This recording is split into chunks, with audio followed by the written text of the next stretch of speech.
The Mysterious Intern. Kabanata 76. Dr. Y. Sa pakikinig sa mga salita ni Charles Carlos, biglang nagliwanag ang mga mata ng lahat, at tiningnan ni Dr. Allison Zhao ang mga mata ng lahat. Masasabing ang pangalang ito ay humipo sa isipan ng lahat ng naruroon. Kung ito man ay ang mga reporter, ang mga eksperto ng China, at maging ang dekano ng North Suburb Hospital, si Vice Dean Manuel Zhao, labis silang nagtataka. Sino ang tunay na pagkakakilanlan ni Dr. Y? Lalo na ang mga eksperto, tulad ni na Professor Harlem Chen na nakasaksi sa operasyon gamit ang kanyang sariling mga mata, Director Wilson Lee, Chiang Ching, at iba pa. Ay binigyan ng pangalang ito at ang tunay na pagkakakilanlan sa likod ng pangalang ito sa loob ng mahabang panahon. Nagkakaproblema. Gumugol sila ng hindi mabilang na pagsisikap upang magtanong tungkol sa pangalan. Sa kasamaang palad, napakahusay ng kompidensiyal na gawain ng taong ito. Tila sa buong Beijing Third Hospital, maliban sa taong nag-imbite sa kanya, si Dr. Allison Zhao, walang isa man na alam ng mga tao ang kanyang tunay na pagkakakilanlan, at si Dr. Allison Zhao ay nanatiling tahimik, kahit na paano sila magtanong, ayaw niyang bumitaw. Ngayon, nang marinig nilang muli ang pangalan at marinig na kinwestiyon mismo ni Dean Carlos si Dr. Allison Zhao, biglang naging mainit ang kanilang mga mata. Tinanong nila si Dr. Allison Zhao dati, ngunit tumangging sumagot si Dr. Allison Zhao. Ngunit ngayon tinanong siya ni Dean Carlos, at tinanong siya ng magalang. Kung tinanong siya bago magbayad ng malaking regalo, tatanggi pa rin ba siyang sumagot? Nababaliw ang mga mata ng mga reporter na iyon. Bilang isang medikal na media, maraming reporter dito ang sumubaybay at nag-imbestiga sa pagkakakilanlan ni Dr. Y sa loob ng mahabang panahon. Para sa kanila, ang pag-alam sa tunay na pagkakakilanlan ni Dr. Y ay hindi lamang nangangahulugan ng malaking balita. Ang mainit na balita ay nangangahulugan ng isang tagumpay para sa kanila. Tumingin din kay Dr. Allison Zhao ang mga mata ng mga eksperto sa Wellington Hospital. Bagamat hindi sila nagtataka tungkol kay Dr. Y bilang isang misteryosong doktor, nabasa nilang lahat ang papel at may pangkalahatang pag-unawa sa operasyon. Gusto din nilang malaman na makukumpleto nila ito. Sino ang taong sumailalim sa gayong mahirap na operasyon? Mahal na din Carlos, lubos akong nagpapasalamat sa iyong papuri sa akin at sa aking kaibigang si Dr. Y. Ipapaabot ko ang iyong papuri sa kanya, ngunit hindi ko talaga ito magagawa ng walang kanyang pahintulot. Hayaan mo akong sabihin sa iyo ang kanyang pagkakakilanlan. Talagang ikinalulungkot ko. Yumuko si Dr. Allison kay Dean Charles Carlos na may pagkakasala sa kanyang mukha. Biglang tumahimik sa meeting room. Talagang tinanggihan ni Dr. Allison Zhao ang tanong ni Dr. Carlos. At ang pagtanggi ay napakataas. Bagamat may ilang tao na nag-isip ng posibilidad na ito kanina lang, nang ang posibilidad na ito ay talagang naging katotohanan, nakaramdam pa rin ng pagkabigla ang lahat sa kanilang mga puso. Alam mo, ang taong nagtanong sa kanya ay ang sikat na si Dean Carlos sa mundo ng neurosurgery. Ito ang kinatawan ng pangkat ng mga eksperto ng Wellington Hospital. Hindi maiwasan ang hitsura sa mukha ni Dr. Carlos na tumigas. Dr. Allison, taos pusong gustong magbigay pugay ni Dean Charles sa Mr. Y. Tumayo si Mr. Morgan at tiningnan si Dr. Allison Zhao na may nagliliyab na titig, pagkatapos ay tumingin kay Vice Dean Manuel Zhao at Director Julio Feng sa tabi niya. Alam niya na ang dalawang talento na ito ang mga pinuno ng North Suburb Third Hospital, at alam din niya ang mga pinuno ng Huaxia Nation. Malaki ang kapangyarihan. Director Zhao, tingnan mo. Naramdaman ni Vice Dean Manuel Zhao ang tingin mula kay Mr. Morgan at tiningnan si Dr. Allison Zhao na may bahid ng pag-aalangan. Naramdaman din niya na ang direktang pagtanggi ni Dr. Allison Zhao kay Charles Carlos ay tila medyo hindi komportable, at ang ilan ay hindi makatwiran. Ano man ang mangyari, isa rin siyang dayuhang panauhin at same time na nagtanong sa kanya. Paumanhin. Ang ekspresyon ni Dr. Allison Zhao ay labis na matatag at muling nagsabi ng paumanhin. Dr. Allison, ganito ang kaso. Naiintindihan ko ang iyong proteksyon sa privacy ng iyong kaibigan, ngunit sa tingin ko ay mas mahusay na tanungin muna ang Dr. Y. Tanungin siya, kung maaari mo bang sabihin sa akin. Maaari mo ba akong bigyan ng pagkakataon, makipagkita sa kanya ng pribado? Bumalik sa kanyang sarili si Charles at tiningnan si Dr. Allison Zhao, na mukhang matatag, at nagmungkahi ng isang kompromisong plano. Oo, Dr. Allison, bakit hindi mo muna tanungin ang Mr. Y na iyon? Paano kung gusto niyang makita ang aming dekano? Nagliwanag ang mga mata ni Mr. Morgan, sinulyapan niya si Charles, at sinabi sa kanyang puso na mainit pa rin si Jiang, kaya kung magtatanong siya, bakit tatanggi si Dr. Allison Zhao? Oo, Dr. Allison, sa tingin ko ay dapat mo munang konsultahin si Mr. Y. Paano kung gusto niyang ibunyag ang kanyang pagkakakilanlan? Ang iba pang mga eksperto mula sa Wellington Hospital ay nakipag-usap din kay Dr. Alison Zhao ng sunod-sunod na patuloy na naglalagay ng presyon sa kanya.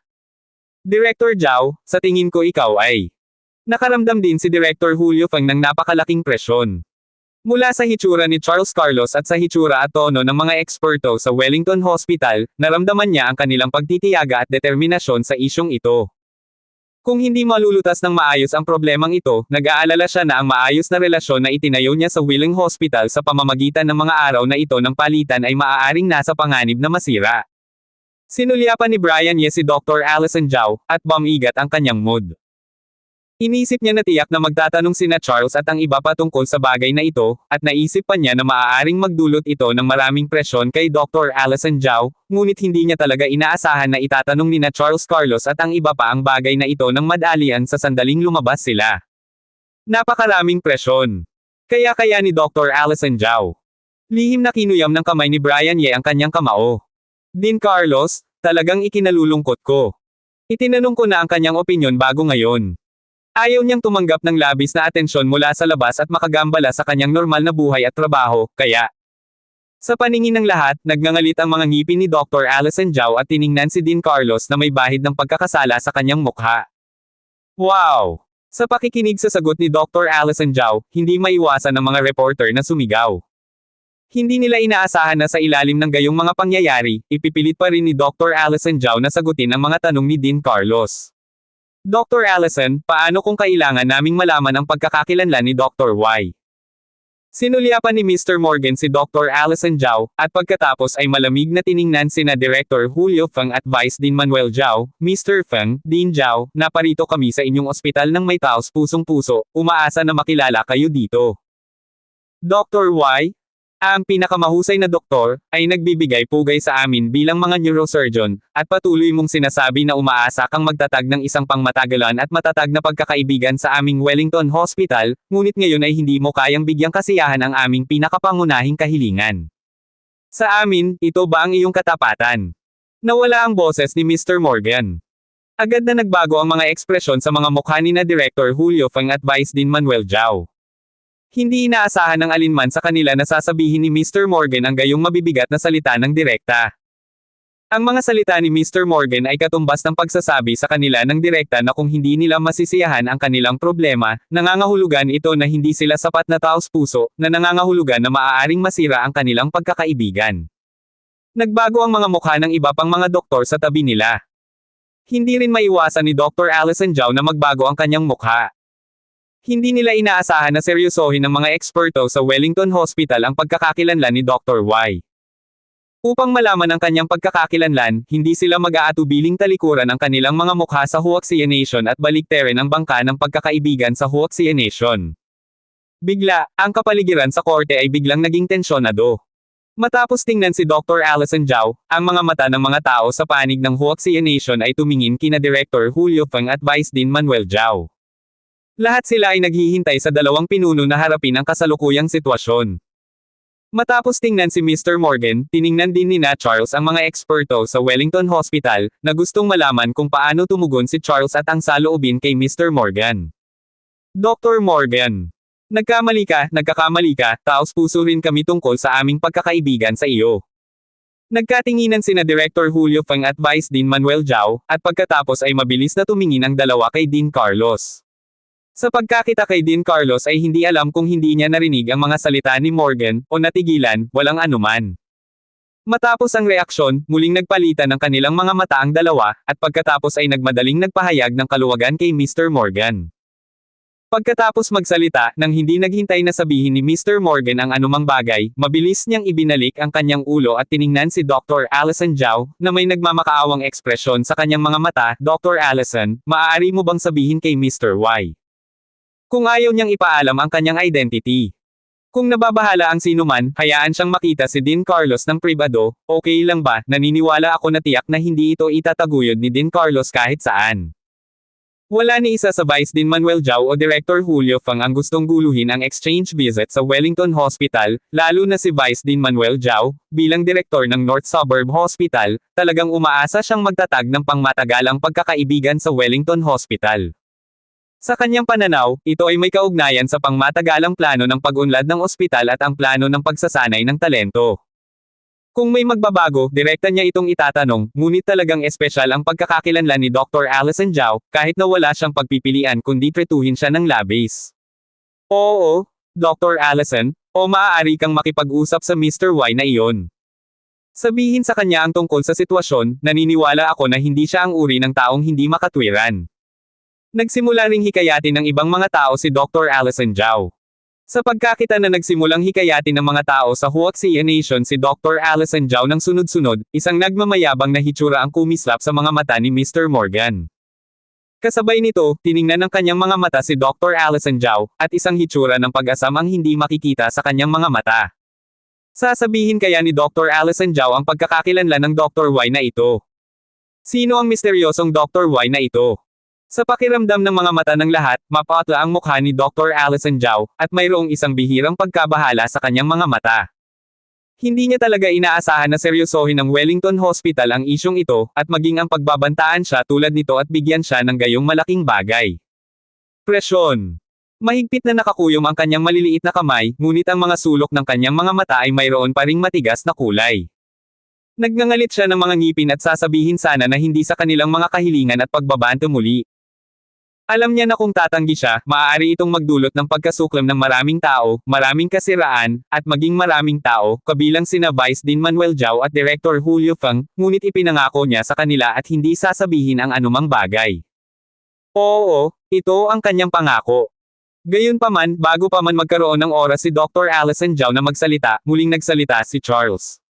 Dr. Allison, gusto ko talagang malaman ang Dr. Y na ito ng taos-puso. Maaari kong sabihin ng tapat na ako mismo ay dumating sa lupaing ito ng China upang makilala ka at ang Dr. Y na ito. Ang tingin ni Charles ay tumingin kay Dr. Allison Zhao ng taos-puso, upang ipakita ang aking katapatan, handa akong magbigay sa iyong ospital ng 10 higit pang libreng lugar ng pagsasanay para sa mga doktor sa Wellington Hospital sa loob ng 2 taon, at 10 libreng lugar ng pagsasanay para sa iyong ospital na itinuturing naming kwalipikado. Manggagamot. Wow! Nawala ang boses ni Charles, at agad na tumunog ang isang kaguluhan sa conference room. Nagbago ang mukha ng lahat. Walang sino man ang nag-isip na labis na taos-puso si Charles, na sabik na malaman ang pagkakakilanlan ng Dr. Y na ito, upang malaman ang sagot, hindi siya mag-aatubiling mag-alok ng gayong taos-pusong mga kondisyon. Kahit na ang mga mukha ng lahat ng mga eksperto sa Wellington Hospital, kabilang si Mr. Morgan, ay bahagyang nagbago. Hindi nila inaasahan na magmumungkahi si Charles ng gayong kondisyon. Naging mabangis ang mga mata ng lahat sa panig ng Huaxia Nation. Lalo na sina Vice Dean Manuel Zhao at Director Julio Feng, ang kanilang mga mata ay medyo namula. Alam mo, napakaraming araw nila at labis na nahihirapan na aliwin ang mga eksperto na ito sa Wellington sa loob ng mahabang panahon. Ang mga eksperto na ito ay hindi nangako sa kanila na pagbutihin at dagdagan ang mga kinakailangan para sa mga lugar ng pagsasanay. Ngayon hindi lamang nagdagdag si Charles ng 10 lugar sa kanila ng sabay-sabay, ngunit libre ito. Tiningnan ng lahat ang mata kay Dr. Allison Zhao sa isang instant, at ang mga mata ng lahat ay puno ng pamamanhik. Natigilan din ang ekspresyon ni Dr. Allison Zhao. Hindi niya inaasahan na talagang nagmungkahi si Charles ng isang kondisyon na lubos na nakakaakit para sa Beijing 3rd Hospital upang malaman ang pagkakakilanlan ni Brian Ye. Sabihin. Hindi pa rin nagsasalita. Sa pakiramdam ng mga mata ng lahat na tumitingin sa kanyang katawan, nagpakita ng isang paghihirap na pakikibaka ang mga mata ni Dr. Allison Zhao. Talagang nagbukas si Charles ng isang problema para sa kanya. Kung ang bagay na ito ay may kaugnayan lamang sa kanya, kahit na pagbantaan ng kabilang partido ang kanyang kaligtasan sa buhay, direkta siyang tatanggi ng walang pag-aatubili, ngunit ang ibinibigay ni Charles ay ang benepisyo ng ospital, ang benepisyo ng China. Hindi siya natatakot kung anong uri ng kasiraan ang haharapin niya, dahil hindi siya nagmamalasakit kung paano siya susumpa ng iba, ngunit ayaw talaga niyang saktan ang iba, lalo na ang dalawang pinuno na sina Vice Dean Manuel Zhao at Director Julio Feng ay naging mabuti sa kanya, at hindi nila gustong saktan ang mga interes ng 3 ospital sa hilagang suburb. Sa masakit na pakikibaka, halos gusto pa niyang itaas ang kanyang ulo upang tumingin kay Brian Ye at humingi sa kanya ng tulong, ngunit sa huli ay nilabanan niya ito. Matapos ang isang mabangis at masakit na pakikibaka sa kanyang puso, sa wakas ay nagngalit ng ngipin si Dr. Allison Zhao, itinaas ang kanyang ulo, at tiningnan si Charles. Sa gitna ng malalaking contradiction sa pagitan ng dalawang panig, sa wakas ay nagpasya siyang panatilihin ang kanyang pangako. Gayunpaman, bago pa man bigkasan ang kanyang mga salita, isa pang boses ang tumunog sa harap niya. Ako ang Dr. Y na hinahanap mo. Tumayo si Brian Ye at kalmadong tumingin kay Charles at sa mga eksperto sa Wellington Hospital, ako ang punong surgeon ng operasyong iyon. Hindi ako nahihiya sa papuri ni Dean Charles at ng lahat, ngunit umaasa akong pananatilihin ng Charles Hospital ang iyong pangako. Ako ang Dr. Y na hinahanap mo. Ang mga salita ni Brian Ye ay nahulog sa mga tainga ng lahat sa conference room, at biglang parang nasa isang kalmadong lawa ito. Isang kulog ang ibinato dito, at sumabog ito. Kabilang ang mga eksperto sa Wellington Hospital tulad ni Charles, pati na rin sina Vice Dean Manuel Zhao at Director Julio Feng, natigilan ang lahat. Si Dr. Brian ay Dr. Y. Totoo ba ito? Pagkatapos ng ilang sandali, bumalik sa kanilang sarili ang lahat, at lahat sila ay sinulyapan si Brian Ye, ang kanilang mga mata ay puno ng mga tanong, pagdududa, at iba pa. Tiningnan din ni Dr. Allison Zhao si Brian Ye, at ang kanyang malamig na mga mata ay puno ng hindi pagkakaunawaan at pagdududa. Hindi niya maintindihan kung bakit kailangang tumayo si Brian Ye sa oras na ito. Ako si Dr. Y, lahat, paumanhin, dahil sa aking mga personal na dahilan, patuloy akong nagtatago sa lahat, Dr. Allison, paumanhin, sa pagkakataong ito, pagod ka na. Inulit ni Brian Ye ang sinabi niya kanina, at pagkatapos yumuko sa lahat na may hitsura ng pagkakasala, sa wakas ay itinoon niya ang kanyang tingin kay Dr. Allison Zhao, ang kanyang mga mata ay puno ng pagkakasala. Dahil sa pagkakakilanlan ni Dr. Y, labis na presyon ang kinuha ni Dr. Allison Zhao at nagdusa ng labis na pasanin upang panatilihing lihim para sa kanya sa pagkakataong ito. Bagamat sa kanyang puso, hindi niya talaga gustong lumabas ang pagkakakilanlan na ito, dahil ang kanyang mga instincts ay nagsasabi sa kanya na ang paglabas ng pagkakakilanlan na ito ay maaaring magdulot sa kanya ng maraming problema at maging ang panganib sa buhay. Ngunit hindi niya inaasahan na pahalagahan siya ng labis ni na Charles at ang iba pa, ang determinasyon na hanapin siya ay napakalaki, maglalagay sila ng gayong malaking presyon kay Dr. Allison Zhao sa publiko, una sa pamamagitan ng direktang pagbabantan ni Mr. Morgan, at pagkatapos kay Charles. Isang malaking tukso. Nang makita ng kanyang mga mata ang masakit at nagpupumiglas na hitsura sa mukha ni Dr. Allison Zhao, sa wakas ay nagpasya siyang magnalit ng mga ngipin at tumayo. Hindi niya alam kung ano ang gagawin ni Dr. Allison Zhao sa huli. Kung hindi siya tatayo, talagang makakayanan kaya niya ang presyon na panatilihing lihim para sa kanya, ngunit hindi niya talaga kayang panoorin si Dr. Allison Zhao na mapasok sa isang mahirap na sitwasyon, at hindi man lang niya matitiis si Dr. Allison Zhao. Naiwan si Zhao na may patuloy na presyon upang tiisin ito. Labis na siyang nagpapasalamat kay Dr. Allison Zhao. Wow! Nawala ang mga salita ni Brian Ye, at ang meeting room ay nasa kaguluhan ng ito ay naging neutral. Talaga bang si Dr. Brian ang misteryosong Dr. Y? Paano kaya? Hindi ka panipaniwala ito, tama ba? Kanina lang, naramdaman pa nila kung narinig nilang mali ito, kung mayroon silang mga auditory hallucinations, o kung labis na kinakabahan si Brian Ye, may nasabi siyang mali, o naramdaman na hindi tama ang kapaligiran, kaya tumayo siya. Lumabas at ayusin ang kapaligiran. Ngunit ngayon, kinilala muli ni Brian Ye ang kanyang pagkakakilanlan, at yumuko siya sa kanila at humingi ng paumanhin kay Dr. Allison Zhao ng seryoso, na naging dahilan upang hindi mapakali ang lahat. Kahit sina Vice Dean Manuel Zhao at Director Julio Feng ay natigilan sa loob ng ilang sandali, na hindi alam kung ano ang sasabihin. Dr. Brian, huwag kang magbiro. Unang bumalik sa kanyang sarili si Charles, na nakatitig kay Brian Ye, na may mapait na ngiti sa kanyang mukha. Gusto ko talagang malaman ang Dr. Y na iyon, hindi sinasadyang ipahiya si Dr. Allison. Kung hindi niya nakausap si Dr. Wally kagabi, kung hindi niya narinig na sinabi ni Dr. Wally na hindi man lang gumawa ng neurosurgery si Brian Ye ilang taon na ang nakalipas, talagang maniniwala siya sa mga salita ni Brian Ye. Ngunit ngayon, naramdaman lamang niya na nakikipagbiruan si Brian Ye sa kanila dahil labis silang naglagay ng presyon kay Dr. Allison Zhao, kaya sinadya niyang ginamit ang pamamaraang ito upang magprotesta laban sa kanila. Oo, Dr. Brian, huwag kang magbiro. Bumalik din sa kanilang sarili sina Director Julio Feng at Vice Dean Manuel Zhao at tiningnan si Brian Ye.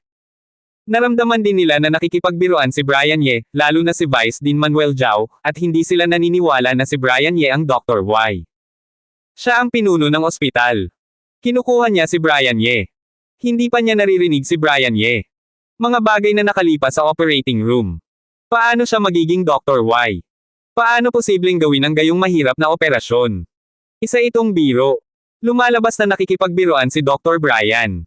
Matapos ang mga reporter at eksperto ay nagyelo sa loob ng ilang sandali, nakaramdam silang lahat ng ginhawa. Naramdaman din nila na ang balita na si Brian Ye ay Dr. Y ay talagang nakakagulat at hindi katanggap-tanggap. Dean Charles, hindi ako nagbibiro, ako talaga si Dr. Y. Ako ang gumawa ng operasyon noong araw na iyon. Natigilan si Brian Ye sa loob ng ilang sandali.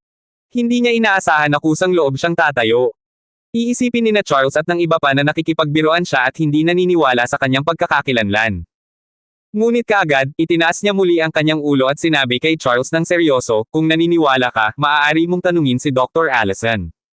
Seryoso ka? Sa wakas ay bumago ang mukha ni Charles. Nagbago rin ang mga kulay ni na Vice Dean Manuel Zhao at ang iba pa, at tiningnan nila si Brian Ye na may bahid ng kawalan ng paniniwala. Oo. Tumango si Brian Ye ng kalmado.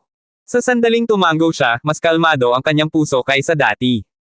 Ano man ang uri ng panganib na haharapin niya sa hinaharap, hindi na niya kailangang tiisin ang labis na pagkakasala at pagdurusa sa kanyang puso, at hindi na kailangang bigon sina Vice Dean Manuel Zhao at iba pa. Pagkatapos sabihin iyon, nang hindi naghintay na sabihin ni na Charles at ang iba pa ang anumang bagay, direktang nagsimulang makipag-usap si Brian Ye sa kanila tungkol sa sitwasyon sa oras na iyon. Ang sitwasyon ng operasyon sa oras na iyon ay ganito.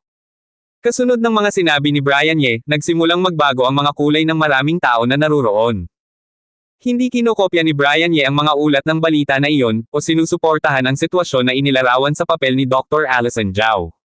Sa halip, ipinaliwanag niya ang bawat detalye ng napakakonkreto, maging ang estado ng pag-iisip at mga saloobin sa oras na iyon.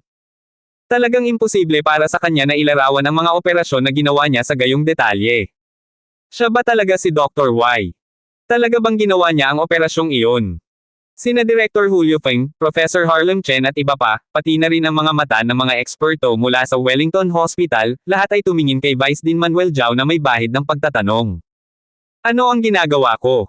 Paano ko malalaman kung ito ay? Sa pakiramdam ng mga mata ng lahat, hindi maiwasan ni Vice Dean Manuel Zhao na magpakita ng isang inosenteng hitsura sa kanyang mukha, ngunit hindi niya alintana kung ano ang sasabihin sa kanila, at direktang tumingin kay Dr. Allison Zhao. Sa mga naruroon, si Dr. Allison Zhao ang tanging isa na may katiyakan na kilala si Dr. Y at ang kakakilala ni Dr. Y. Napagtanto ng iba na tila nagtanong sila sa maling tao kanina lang, at mabilis na ibinalik ang kanilang mga mata kay Dr. Allison Zhao. Oo, siya talaga si Dr. Y. Sinulyapan ni Dr. Allison Zhao si Brian Ye, at kinumpirma na talagang nagpasya si Brian Ye na tumayo. Matapos aminin ang kanyang pagkakakilanlan, tumango siya ng kalmado. Diyos ko, si Dr. Brian talaga si Dr. Y. Dr. Y? Dr. Y. Hindi ba Y ang inisyal ni Dr. Brian? Dapat ko na itong naisip noon pa. Nang mawala ang mga salita ni Dr. Allison Zhao, agad na naging isang sensasyon ang mga reporter. Iba ito sa pakikinig kay Brian Ye na tumayo at aminin ang kanyang pagkakakilanlan dati. Hindi lamang nakumpirma ni Brian Ye ang kanyang pagkakakilanlan sa pamamagitan ng detalyadong paglalahad, ngunit inamin din ni Dr. Allison Zhao ang pagkakakilanlan na ito. Ang mga tingin ni na Professor Harlem Chen at ng iba pang mga eksperto ay tumingin din kay Brian Ye na may hindi kapanipaniwala at masalimuot na ekspresyon. Ang misteryosong Dr. Y ba ay talagang ang gwapong binata sa harap mo? Talaga bang ginawa niya ang operasyong iyon? Dr. Brian, bagamat ang iyong mga salita ay talagang nakakakumbinsi, at kinumpirma ni Director Allison ang iyong pagkakakilanlan, hindi pa rin ako makapaniwala na ikaw si Dr. Y. Matapos matanggap ang mga positibong salita ni Dr. Allison Zhao, hindi maiwasan ng hitsura sa mukha ni Charles na matigilan, ngunit kaagad siyang umiling. Bagamat nakalubog siya sa pag-iisip ng argumento na isinalaysay ni Brian Ye, hindi siya dumalo sa exchange meeting na ito ngayon, ngunit naniniwala siya sa kanyang sinabi. Dahil nauunawaan niya si Dr. Wally, hindi siya magsisinungaling sa kanya, at bagamat hindi siya sophisticado, ngunit pagdating sa mga profesional na issue, ang kanyang pananaw ay napakatalas. Tiyak na hindi madaling magsinungaling sa kanya. Mga bagay. Dahil sinabi ni Dr. Wally na ilang taon na ang nakalipas, hindi alam ni Brian Ye kung paano gumawa ng neurosurgery, kaya hindi dapat. Sa loob lamang ng ilang taon, mula sa isang tao na hindi makagawa ng neurosurgery, upang makumplito ang napakahirap na operasyong iyon. Kahit na talagang isang henyo si Brian Ye na hindi pa nakikilala sa loob ng isang siglo, hindi niya iniisip na may posibilidad. Ang isang henyo ay maaaring magkaroon ng higit na inspirasyon, at maaaring magkaroon ng mga natatanging pananaw na higit sa mga ordinaryong tao sa larangan ng teorya at pag-iisip. Normal lang ang lahat ng ito, kaya para sa teorya ni Brian Ye na iniharap niya sa unang araw ng exchange meeting, sinabi niya na nagulat, bagamat nagulat, ngunit pakiramdam din nakatanggap-tanggap. Ngunit ang operasyon ay isang uri ng pagsasanay. Tiyak na hindi ito isang bagay na maaaring mapabuti ng mabilis sa pamamagitan lamang ng talento. Kahit na ang isang taong may mataas na talento ay dapat dumaan sa patuloy na pagpapakalma at pagsasanay ng sunod-sunod upang makapagpatuloy. Ang promosyon.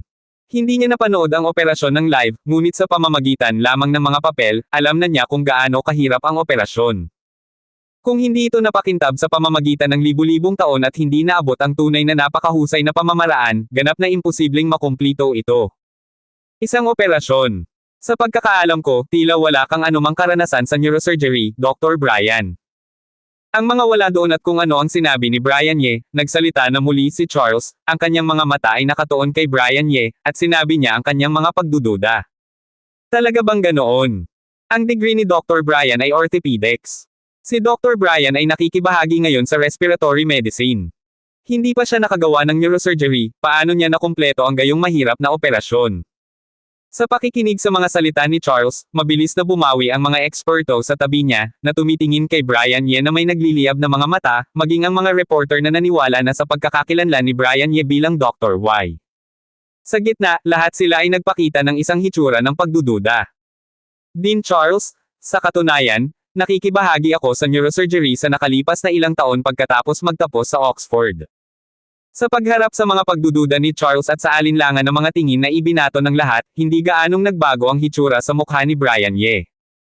Nang tumayo siya kanina, naisip na niya ito. Tiyak na magtataas ang sino man ng tanong na ito. Umakyat. Isang mahinang panunuya ang kumislap ng malalim sa kanyang mga mata. Hindi nakikibahagi sa neurosurgery. Pagkatapos magtapos sa Oxford University ng pag-aaral, sinundan niya ang matanda upang magsagawa ng iba't ibang operasyon sa neurosurgery halos araw-araw. Kadalasan, nagsasagawa siya ng 4 o kahit 5 operasyon sa isang araw sa loob ng halos 15 oras. Ginugol sa iba't ibang operating table. Kung ang gayong high-intensity na trabaho ay hindi pa rin nakikibahagi sa gawaing neurosurgery, kung gayon hindi niya talaga alam kung ano ang itinuturing na nakikibahagi sa gawaing neurosurgery. Oh, hindi ko alam kung saan nagtatrabaho si Dr. Brian sa neurosurgery. Tiningnan ni Charles si Brian Ye nang nagliliyab. Africa.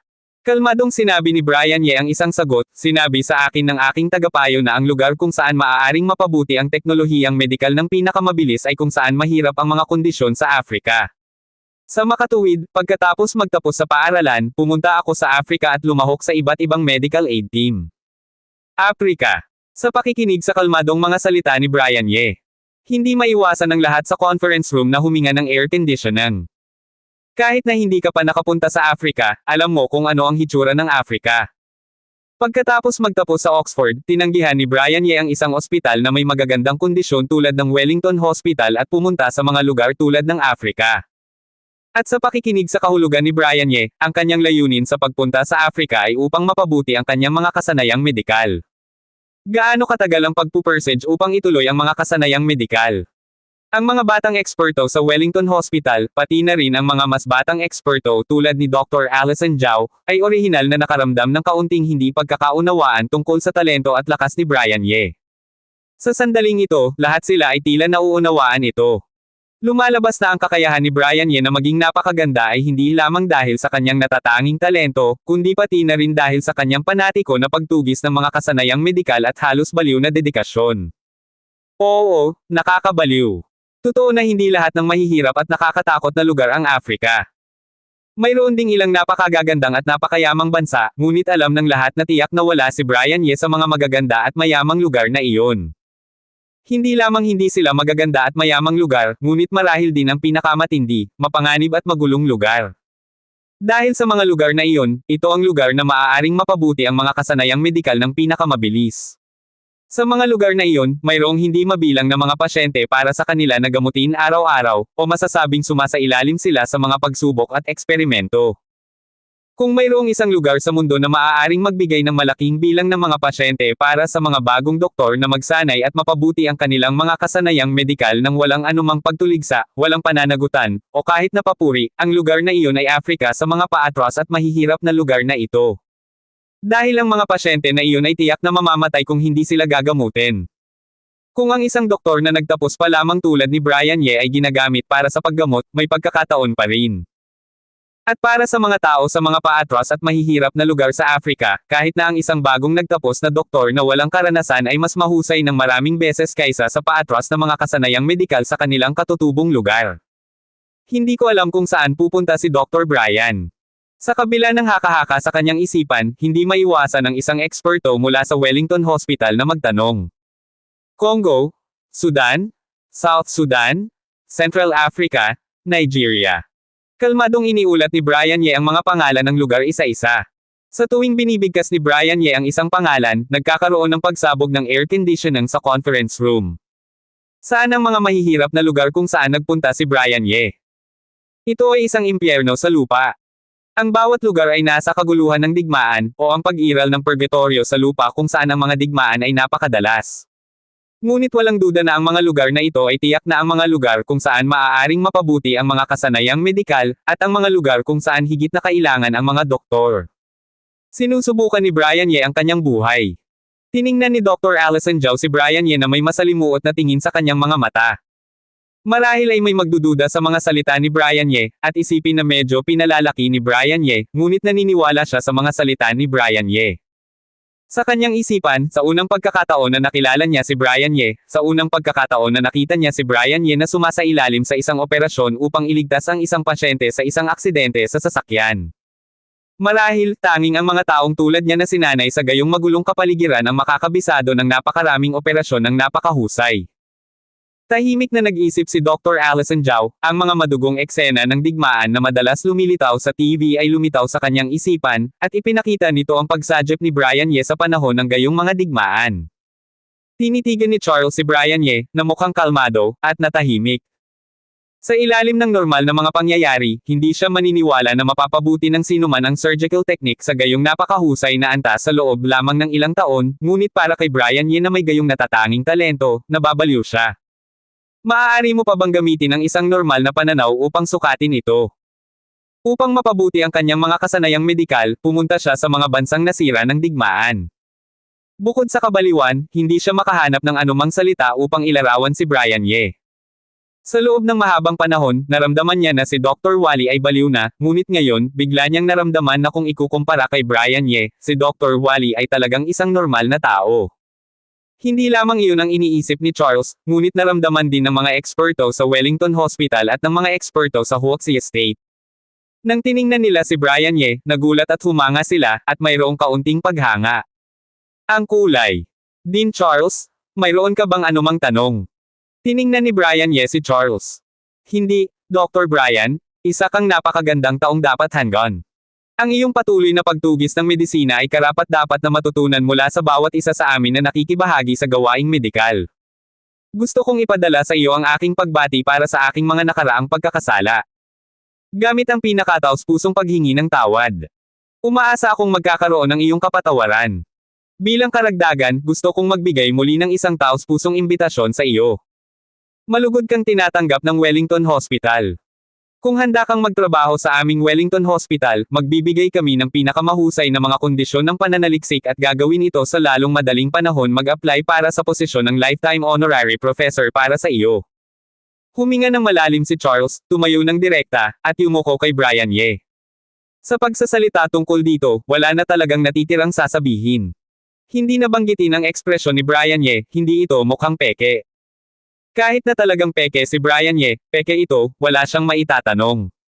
Ngayon, ang bawat lugar na binanggit niya ay isang lugar na puno ng digmaan at usok. Isang doktor ang lumitaw doon. Mahirap makahanap ng anumang ebidensya. Hindi ito isang bagay na sandali upang makahanap ng ebidensya. Ang mga salita ni Charles ay muling nagdulot ng kaguluhan at sensasyon sa conference room. Lifetime Honorary Professor. Hindi na kailangang sabihin, ang mga eksperto na nakaupo dito, maging ang media ay may ilang pag-unawa sa Wellington Hospital, at alam nilang lahat kung ano ang ibig sabihin ng posisyon na ito. Sa ngayon, sa mga buhay na eksperto sa neurosurgery sa Wellington Hospital, sina Charles at Dr. Wally ay dalawang honorary professors habang buhay. Makikita kung gaano kahirap makuha ang titulong ito at kung gaano kataas ang katayuan. Bago nagsimulang mag-poach si Charles, lalabas ang lahat para hikayatin siya, ngunit sa pagkakataong ito, walang sino man ang nagsabi ng anuman.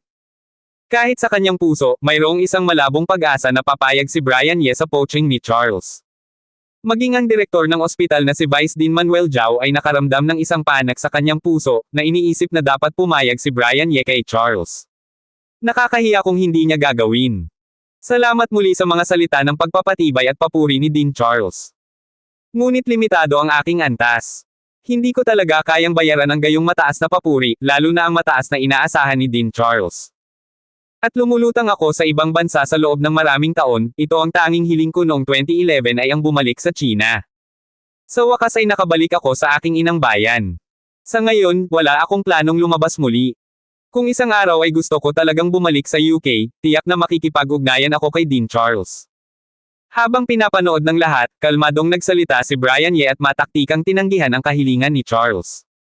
Kung hindi ito para sa isang bagay na talagang kinakailangan, hindi kailanman isasaalang-alang ni Brian Ye ang pagpunta sa ibang bansa hanggang sa maabot ng kanyang lakas ang ika-4 na antas. Bagamat hindi niya alam na hindi niya nabanggit ang matanda na nagpadala sa kanya pabalik sa China sa loob ng maraming taon, kung bakit sinabihan siyang bumalik sa China sa huling sandali nang humaharap siya sa malaking panganib, ngunit naniniwala siya na ang pagsasaayos ng matanda ay dapat na kanyang dahilan at dahilan. Sa pakikinig sa pagtanggi ni Brian Ye sa imbitasyon ni Charles, nakaramdam ng sorpresa sina Vice Dean Manuel Zhao, Director Julio Feng at iba pa sa kanilang mga puso. Kasabay nito, nakaramdam din sila ng ginhawa. Bagamat ang mga kondisyon ni Charles ay talagang napakaakit, maging si Brian Ye, naiintindihan na pumayag siya sa imbitasyon ni Charles, ngunit palaging masamang bagay na sumang-ayon sa harap ng napakaraming tao. Nagpakita rin ng bahid ng sorpresa ang mga eksperto at reporter mula sa ibang Huaxia Nation. Hindi nila inaasahan na tatanggihan ni Brian Ye ang imbitasyon ni Charles.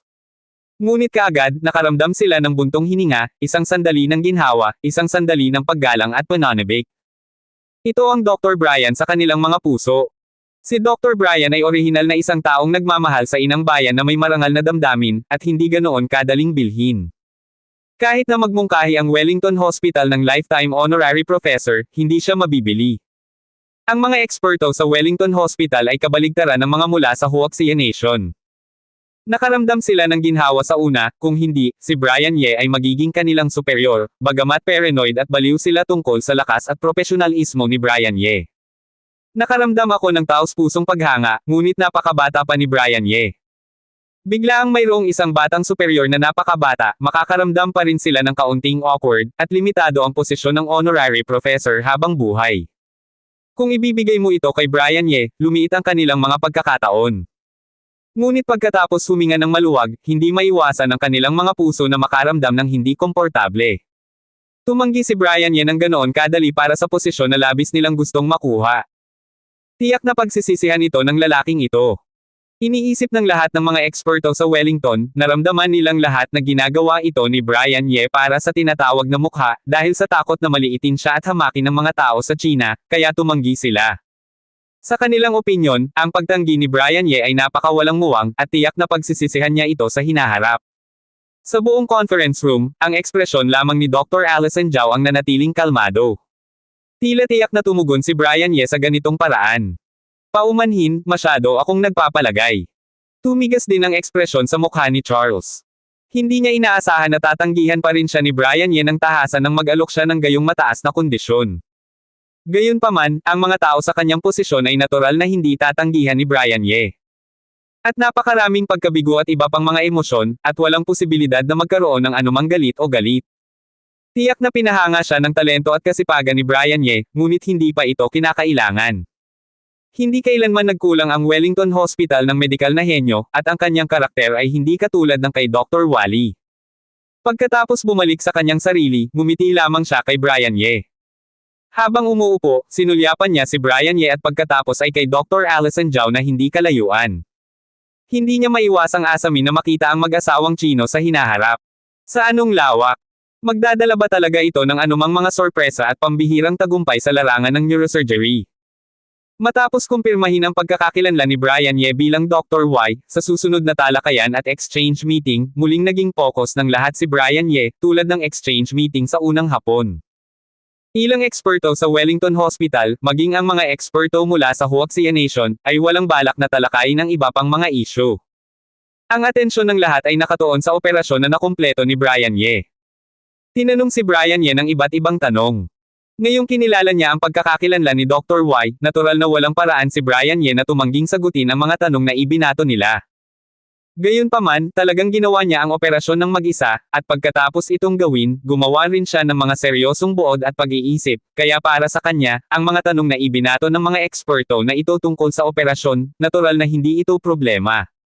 Habang sinasagot ni Brian Ye ang mga tanong ng mga eksperto na ito isa-isa, wala nang pagdududa ang lahat tungkol sa pagkakakilanlan ni Dr. Y ni Brian Ye. Kahit si Charles ay karaniwang natukoy ang pagkakakilanlan ni Brian Ye. Ang ilan sa mga detalye ng operasyon, kung hindi mo talaga ito ginawa sa iyong sarili, hindi mo talaga magkakaroon ng malalim na pag-unawa. Sa loob ng ilang taon, lumaki siya mula sa isang taong nakatayo sa operating table nang walang alam sa gayong napakagandang master, ang Kingdom of China ay talagang isang medikal na henyo sa pagkakataong ito.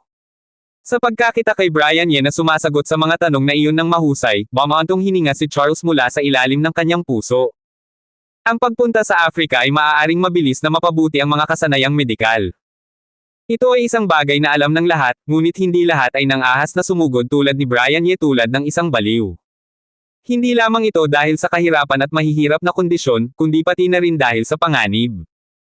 Huwag sabihin na tulad ni Brian Ye, na sumugod sa mga bansang puno ng digmaan at madugong karahasan, kahit na ang pagpunta sa mga ordinaryo, bahagyang paatros na bansa ay isang mapanganib na bagay. Mas maraming pasyente sa Africa, at haharapin ng mga doktor ang mas maraming sakit.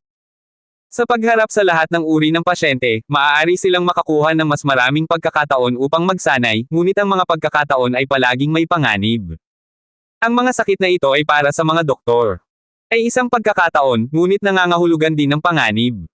Marami sa mga sakit na ito ay lubhang nakakahawa, at ang mga kondisyong medikal at kagamitan sa Africa ay napaka-atres.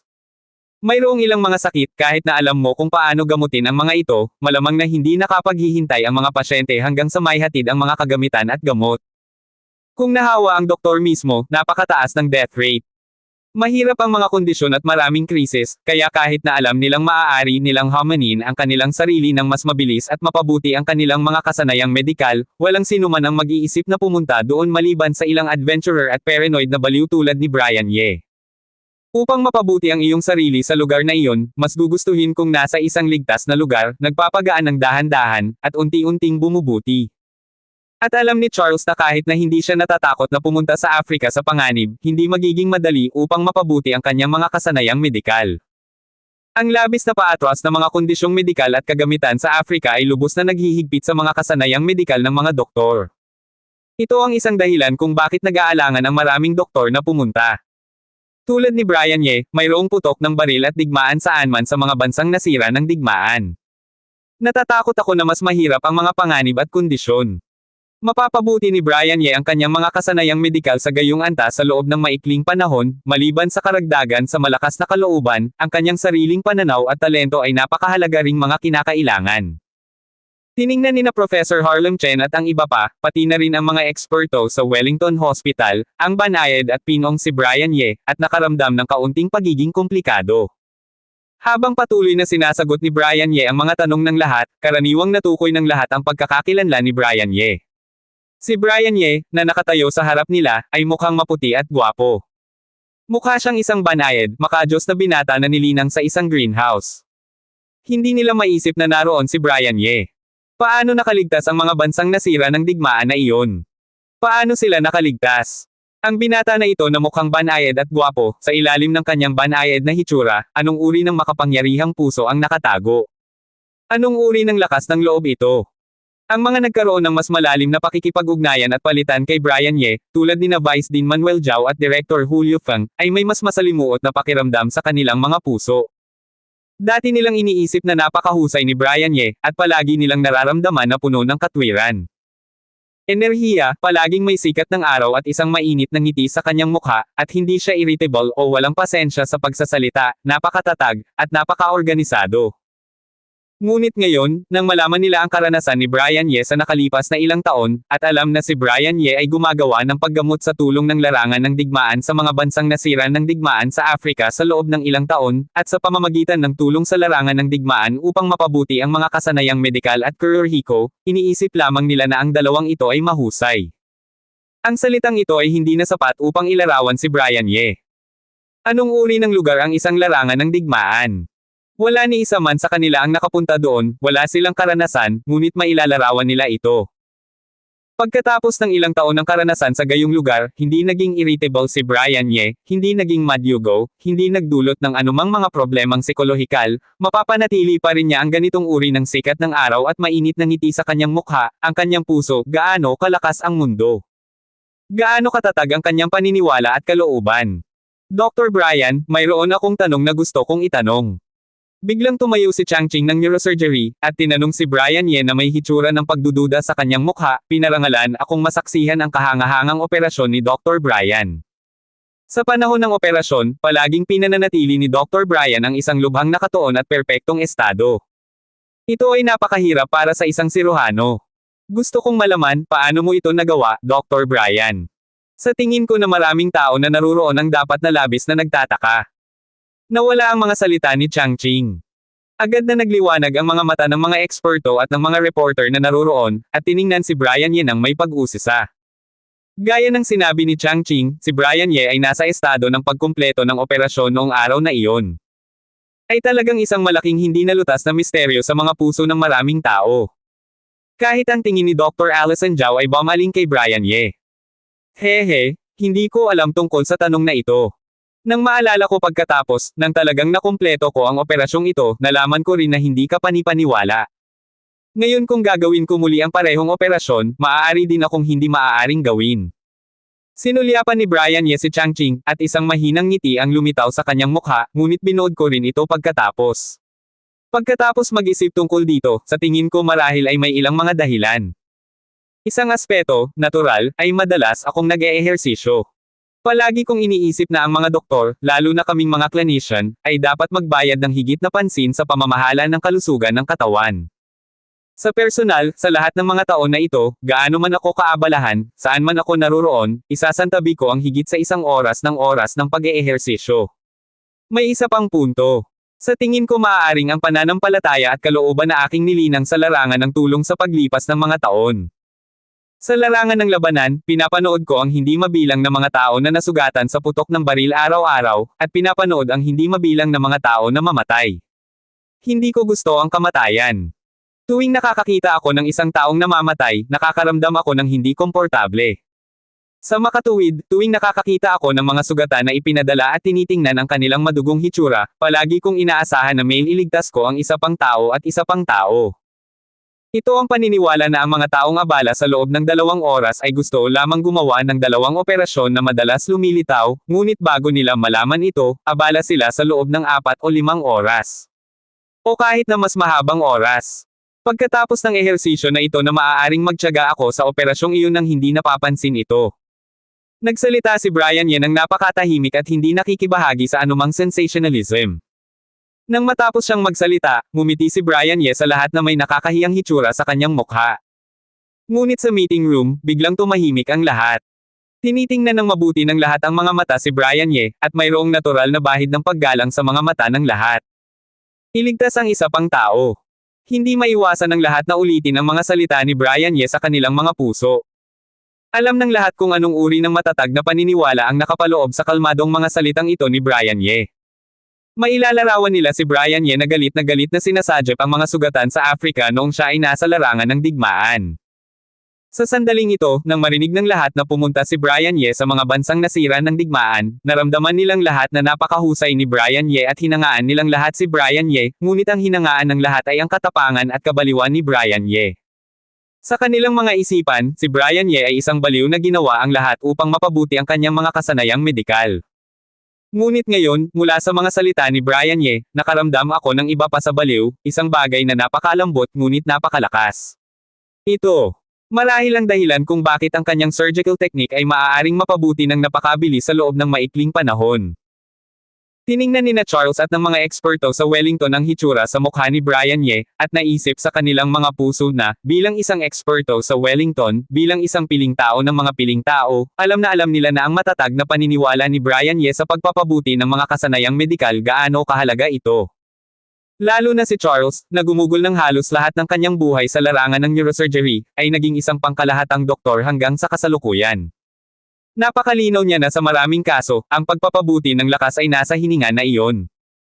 Kapag humaharap kay kamatayan, humaharap sa mga paghihirap sa mga oras ng pagkabigo, hanggat nagngangalit ka ng iyong mga ngipin at kumapit sa hininga na iyon, maaari kang sumugod, ngunit kung hindi ka kumapit sa hininga na iyon, maaaring wala kang pagkakataon na sumugod sa isang mas mataas na antas sa iyong buhay. Hindi gusto ang kamatayan. Bilang isang doktor, sino ang gustong mamatay? Lalo na sa larangan ng neurosurgery, sinong doktor ang hindi nakikipaglaban sa kamatayan?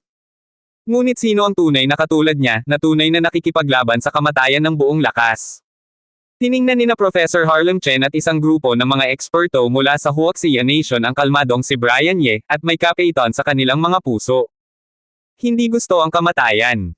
Ito ang dahilan kung bakit siya maaaring maging baliw sa bawat oras, kaya desperado. Ang isipan ni Dr. Allison Zhao ay muling lumutang sa eksena ng aksidente sa sasakyan. Hawak ni Brian Ye ang tao sa magkabilang kamay at nagmadaling nagpunta sa ospital. Muli, nang marinig ni Brian Ye na susuko na ang mga doktor, matatag niyang ibinunyag ng sitwasyon na tumayo siya ang kanyang lubhang nakatuon na ekspresyon sa panahon ng operasyon.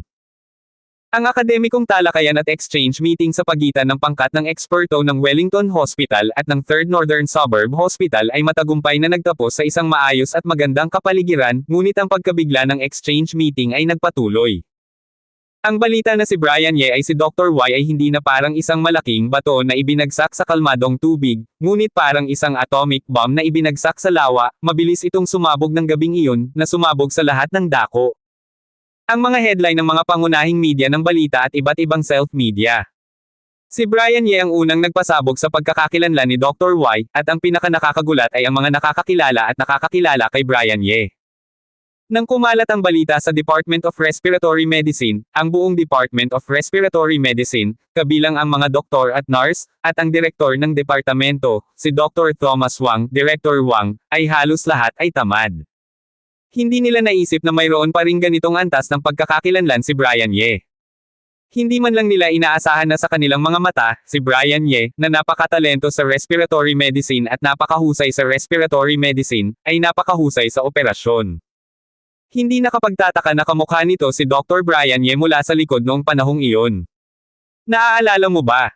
Sa panahon ng operasyon noong araw na iyon, kumuha siya ng isang walang uliran na leave of absence.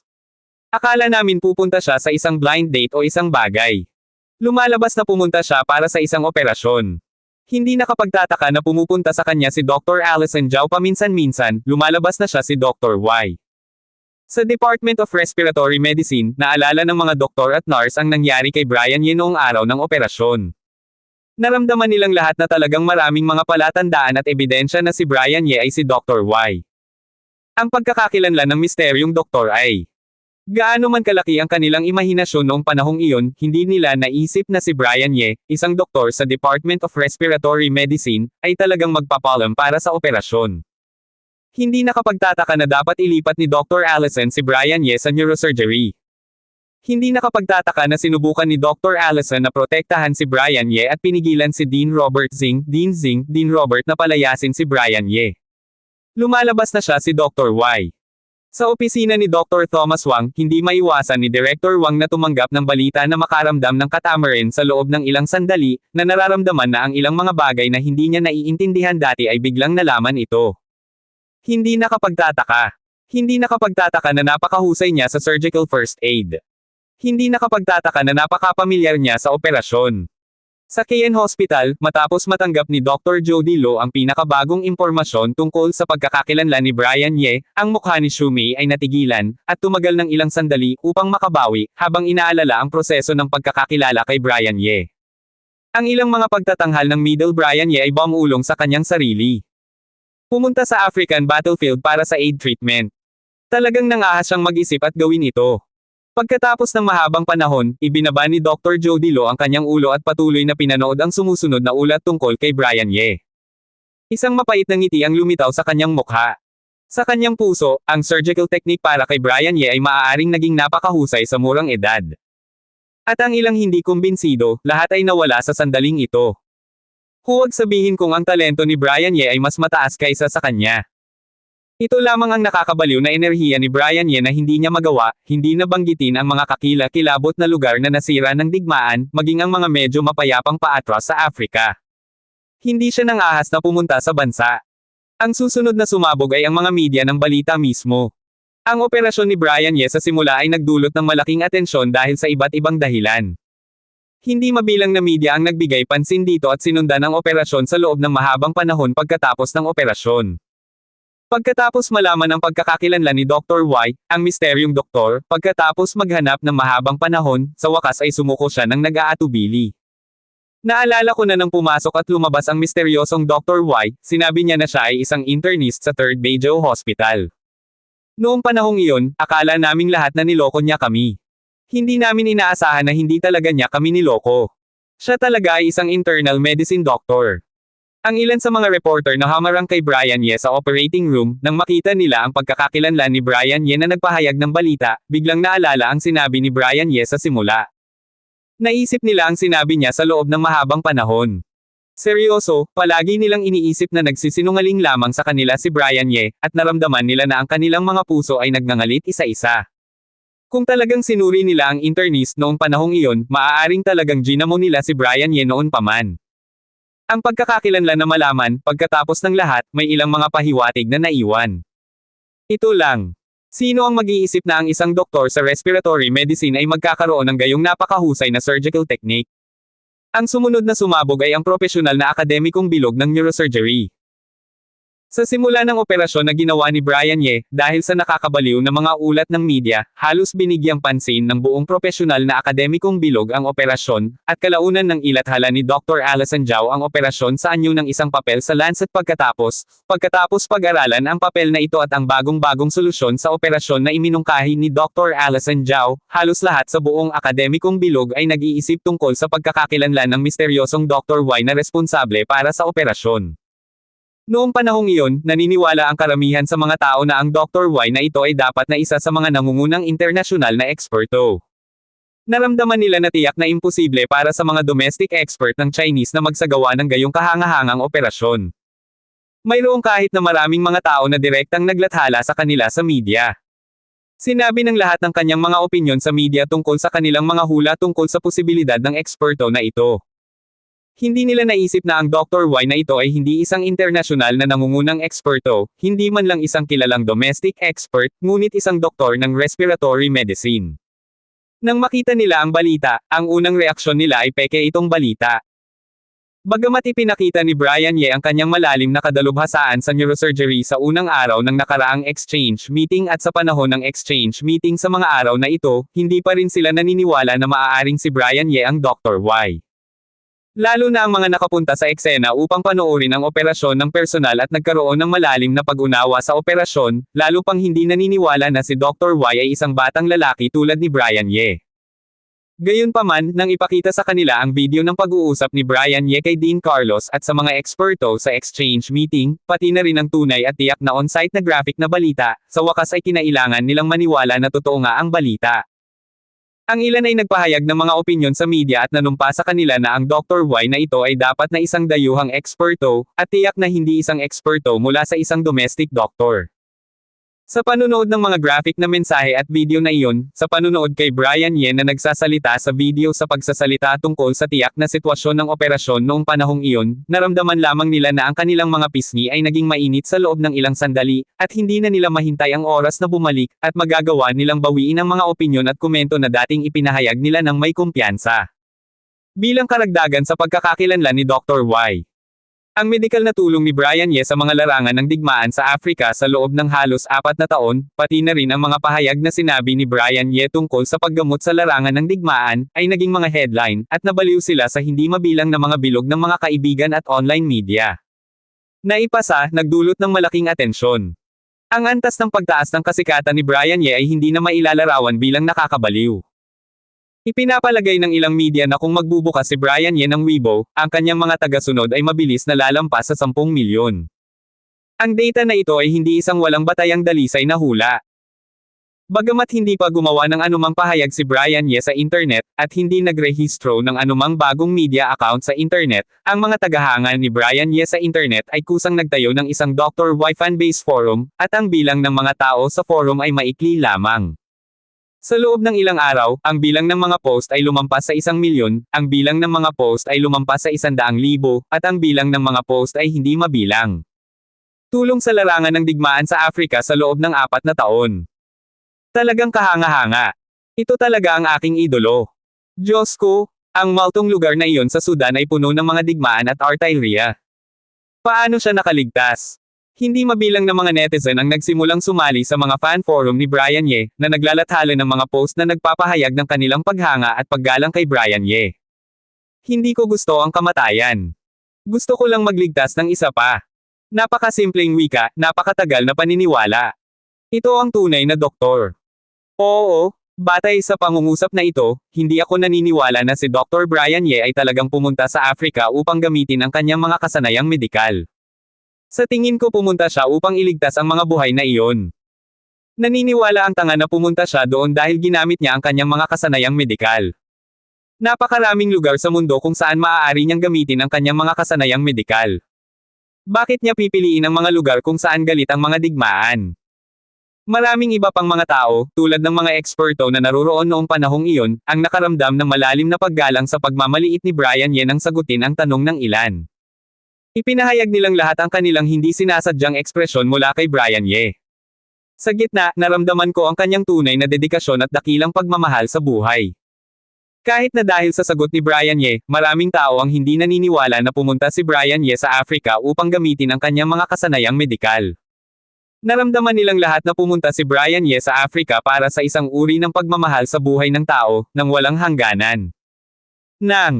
Wala akong pakialam kung bakit pumunta si Dr. Brian Ye sa Africa, kung bakit siya pumunta sa mga bansang nasira ng digmaan, alam ko lang na pumunta si Dr. Brian Ye.